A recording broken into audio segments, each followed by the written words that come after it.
എന്താ ഇത്?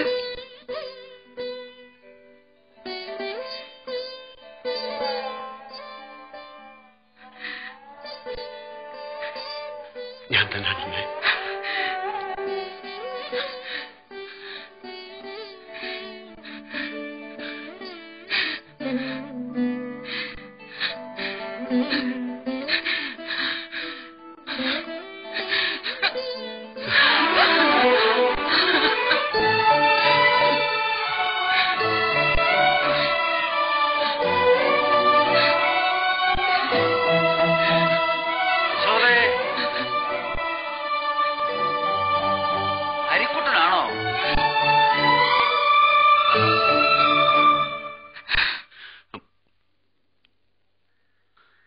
ആരാണെന്ന് മനസ്സിലായോ?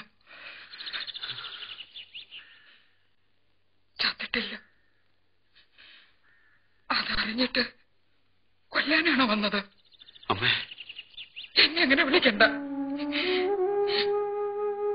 എനിക്കിങ്ങനെ ഒരു മകനില്ല. ഞാൻ മറന്നുമില്ല.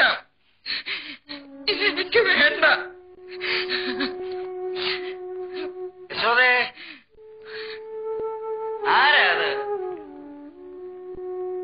ആരോ വഴിതെറ്റി വന്നതാ.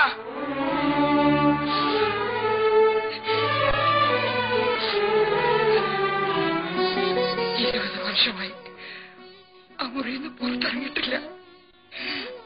ഒരു ജീവിതകാലം മുഴുവൻ ഒരു കട്ടിലിൽ. എന്റെ ജീവിതം അത് നീ തകർത്തു.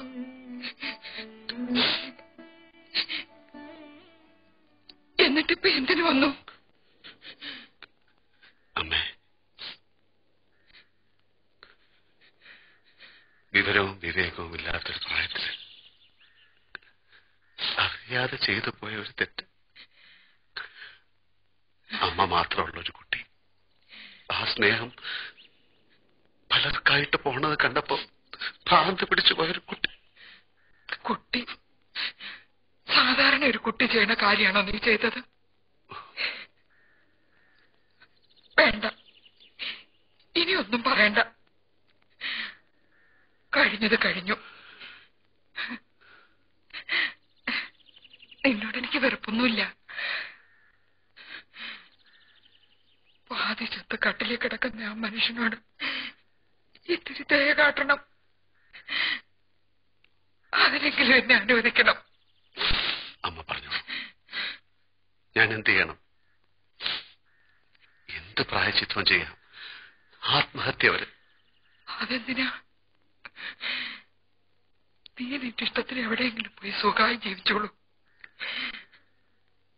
10-20 വർഷമായിട്ട് എനിക്ക് നീയും നിനക്ക് ഞാനും ഉണ്ടായില്ലല്ലോ. ഇനി അത് വേണ്ട. കുറ്റബോധം കൊണ്ടാണ് അമ്മേ ഞാൻ എന്നെ ഉപേക്ഷിക്കരുത്. ഇപ്പൊ നിന്നേക്കാൾ വലുത് എനിക്ക് ആ മനുഷ്യന്. പാതി കൊന്നിട്ട് പോയ നിന്നോട് അദ്ദേഹം പൊറുക്കൂ? സ്നേഹം പോണെന്ന് പറഞ്ഞ് ഇനി നീ കൊല്ലൂല്ല എന്നെന്താ ഉറപ്പ്?